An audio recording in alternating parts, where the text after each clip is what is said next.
All right, welcome to your deep dive. This time we're looking at reflection before personal development. Hmm. Interesting. Yeah, and it's a blog post from the Multicultural Counseling Service website. Hmm. It's, more than just a typical self-help thing. It's like a window into this person's journey, their personal growth. Right, right. It's powerful to see someone actually lay their self-reflection out there like that. Totally.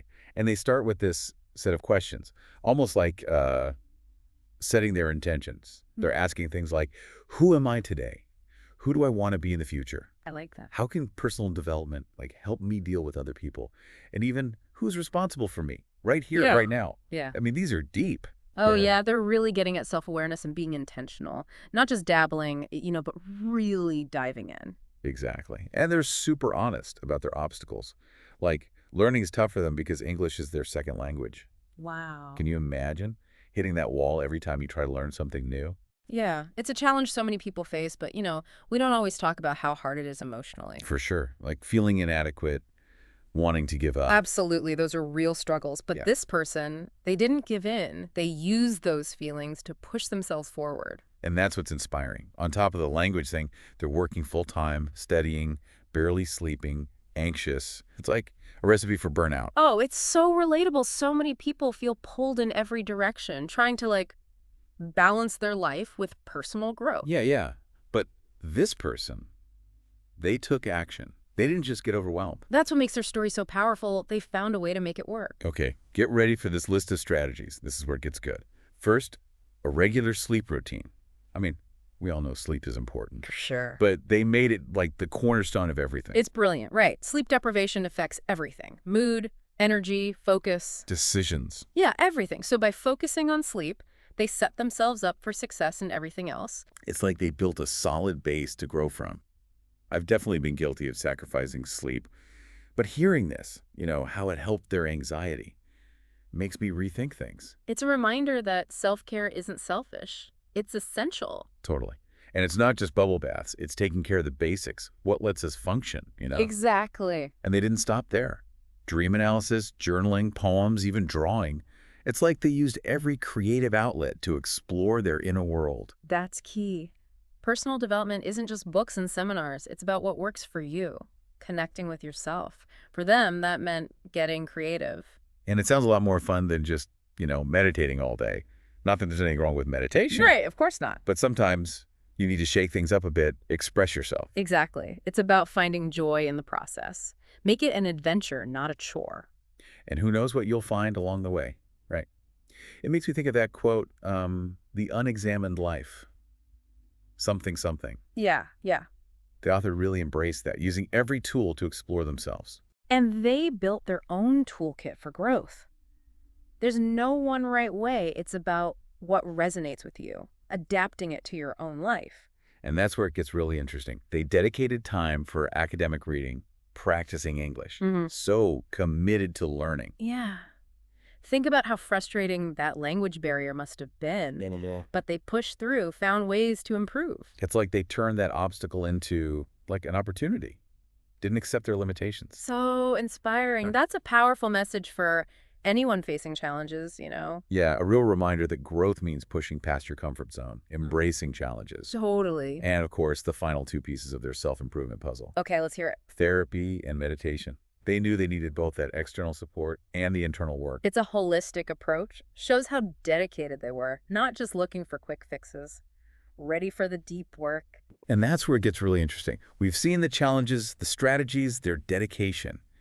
Now let's see how it all connects to the bigger picture of self-improvement. Yeah. What we can all learn from this person. Okay, let's do it. What stands out to you?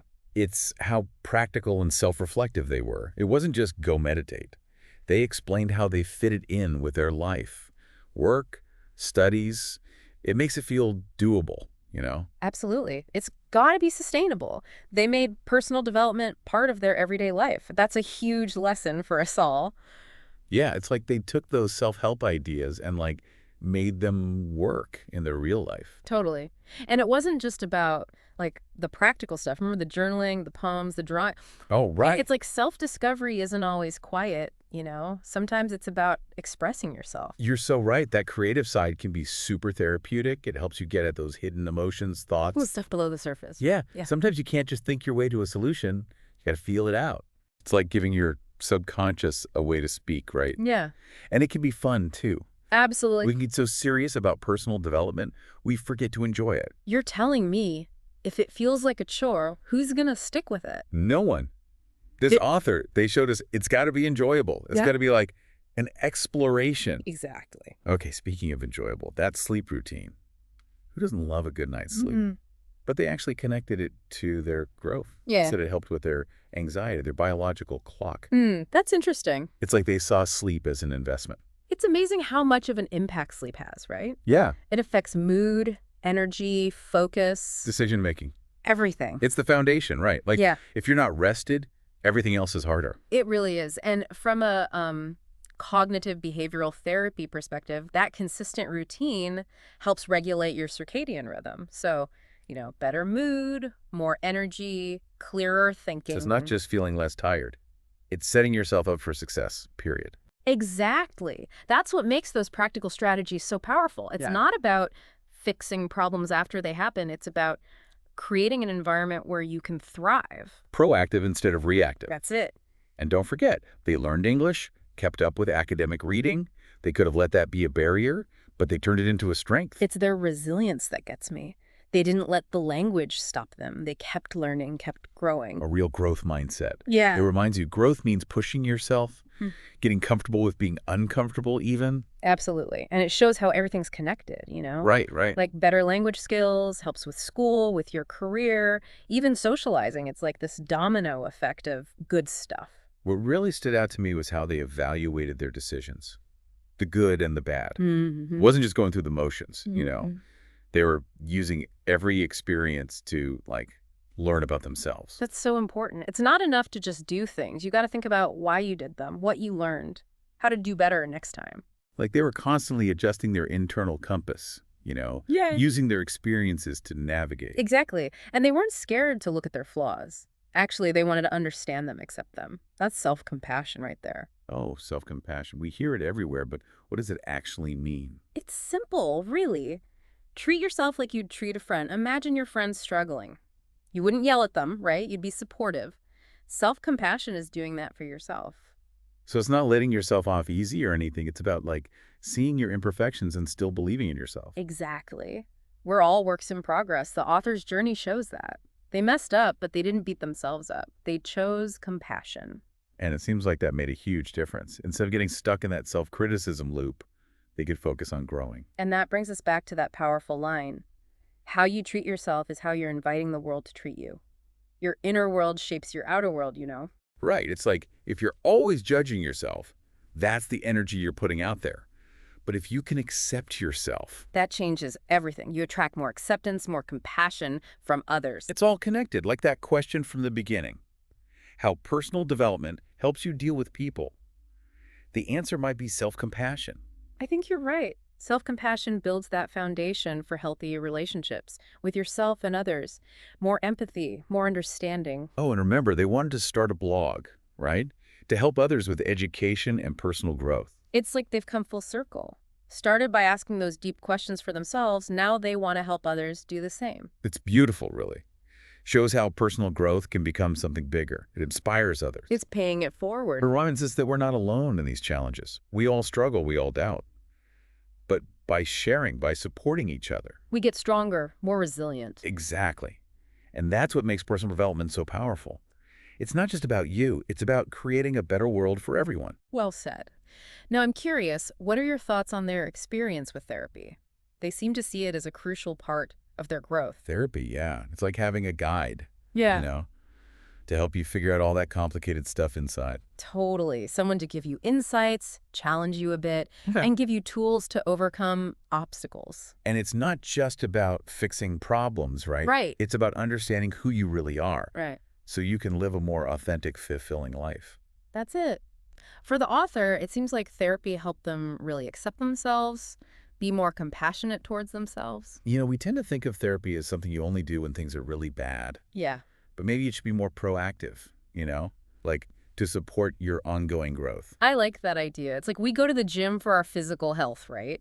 Why not do something similar for our mental and emotional health? Like having a personal trainer, but for your mind.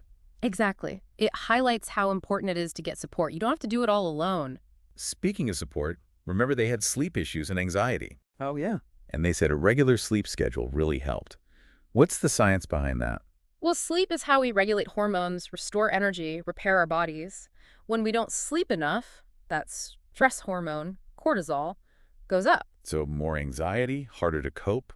Exactly. It's a vicious cycle, isn't it? Stress messes up your sleep. Lack of sleep makes you more stressed. Makes sense. That's why that regular routine is so important. It gets your circadian rhythm in sync. That's that internal clock, right? The one that tells us when to sleep and wake up. You got it. And when it's balanced, better sleep, better mood, less anxiety, like hitting reset on your whole system. And that reset affects everything. Relationships, work, creativity. It all starts with a good night's sleep. Truly. It shows, personal development isn't always these huge changes. Sometimes the little things, the everyday habits, make a big difference. Yeah, Like absolutely. that dream analysis the author did. What do you think about using dreams for personal growth? Dreams are fascinating. They're like a window into your subconscious, full of symbols, metaphors. It's like our subconscious trying to talk to us, right? Yeah.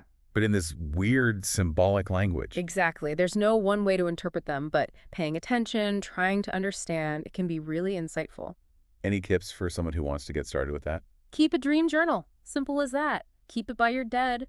Write down everything you remember as soon as you wake up. Even if it's just bits and pieces. Even if it's just a feeling, just capture it before it fades. Don't worry about analyzing right away. Just get it down. Then you can look for patterns, recurring things, emotions that stand out. It's like creative writing, almost. Get the raw material first, then explore it. Exactly. And there's no right or wrong answer. It's personal. What matters is what speaks to you. Trust your gut, see what comes up. Exactly. And if you get stuck, there are resources out there. Books, therapists who specialize in dream work. Like a guide for your subconscious. That's it. But remember, dream analysis is just one tool. It's about finding what works for you. Right. Speaking of tools, they journaled, wrote poetry, drew. It's like they used all their senses to explore themselves. That's such a great way to put it. Engaging different parts of yourself. So it's not just thinking about your feelings, it's experiencing them through creativity. Exactly. Give those feelings a voice, a shape, a color. What are some of the benefits of doing that? Oh, it can be so therapeutic. Helps process emotions, reduces stress, boosts self-esteem. Wow. Even helps you solve problems better. It's like silencing that inner critic and letting your creative side take over. And sometimes that's when the magic happens, when you stop controlling and just let it flow. That flow state, right, where you lose yourself in the moment. That's it. And anyone can do it. You don't need to be an artist. So doodle, write a poem, dance around, whatever feels right, whatever brings you joy. Exactly. And the more you do it, the more playful and curious you become about personal development. It's about not taking yourself so seriously. Embracing the journey, the exploration. Exactly. Look at the author. That was started with a simple blog post, right? Yeah. But with self-reflection, creativity, trying new things, they transform themselves. And that's still inspiring others. It reminds us that we can all change no matter where we start. We can. It's about embracing the process, trusting yourself, and never stopping exploring. And remember, you don't have to do it alone. We can learn from each other, share our experiences, support one another. Well said. Now, as we move to the last part of our deep dive, let's take a moment to think about everything we've learned, how we can use it in our own lives. What really stands out to you? For me, it's that self-compassion thing. They acknowledged their struggles, their imperfections, but they were kind to themselves. That's inspiring. I agree. It's like the foundation for everything else. All the other growth builds on that. Exactly. It's not about being perfect. It's about accepting yourself, the good and the bad, that messy, imperfect humanness. Right. And the author shows us you always have a choice. Beat yourself up or be kind to yourself. That choice, that's what shapes your whole journey. So it's not about copying their journey exactly, right? Right. It's about finding what works for you, your needs, your challenges. Exactly. Your own personal toolkit. You take from different sources, adapt it to your life. That toolkit might include like sleep routines, dream analysis, creative stuff, or therapy, finding a supportive community. Yeah, all those things. The key is to be curious, be compassionate, and experiment. Find what works. There's no right or wrong way. And remember, it's a journey, not a destination. Love that. You're always learning, always growing, becoming a better you. Beautifully said. And as we continue on our own journeys, let's remember those words. How you treat yourself is how you're inviting the world to treat you. Our inner world creates our outer world. When you love and accept yourself, you create a better life for yourself and a better world for everyone. And maybe, just maybe, our own growth will inspire others. They'll start their own journeys, and that positive change will keep spreading. That's a beautiful thought. Thanks for joining us for this deep dive. We hope you got something valuable out of it, something you can use in your own life. It's been a pleasure exploring these ideas with you. Until next time, keep diving deep. It really makes you think, huh? We get so busy with the doing part of personal development, we forget about just being. It's so true. Like goals, checklists, all that's important, but we can lose sight of what matters most, being kind to ourselves. Yeah. Without that self-compassion, it's like there's this voice in your head always saying you're not good enough. Oh, tell me about it. But- That voice can wreck everything. You start doubting yourself, you get discouraged. Burnout city. Exactly. Self-compassion, that's what keeps you going. It's the energy that lets you keep moving forward, even when things get tough. I like that. It's like the fuel for the journey. That's a good way to put it. It's recognizing that you're human. You'll mess up, and that's okay. It's all part of it. We need to hear that more, in a world where everyone's supposed to be perfect all the time. It's exhausting, right? We got to shift that focus from criticizing ourselves to accepting ourselves. Yeah, it's not about some impossible ideal. It's about embracing who you are, flaws and all. That's what the author did, right? They had their struggles, but they didn't let those define them. They chose compassion over criticism, and it made a huge difference. It shows we have a choice. We can be our own worst enemy, or we can be our own best friend. And that choice, that's what shapes everything. So it's not about copying the author exactly, right? Yep. It's finding what works for you, what speaks to your own needs, your own challenges. Exactly. Build your own toolkit. Take inspiration, adapt it, make it your own. That toolkit might be sleep routines, dream work, creative stuff, Or or therapy. Find your people. it's all good. Just be curious, be kind to yourself, and try things out. There's no rule book. It's got to be sustainable. It's a journey, not a destination. You're always learning, always growing, always becoming, a better version of yourself. Love that. And as we keep going on our own journeys, let's remember those words. How you treat yourself is how you're inviting the world to treat you. Powerful stuff. It really is. Our inner world creates our outer world. Right. So when you love and accept yourself, you create a better life for yourself and contribute to a better world for everyone. And maybe, just maybe, our journeys will inspire someone else. And they'll start their own journey. It's like this ripple effect of positive change. I love that. Thanks for joining us on this deep dive into personal growth. We hope you found something useful here, something you can take with you. It's been great exploring these ideas with you. Until next time, keep diving deep.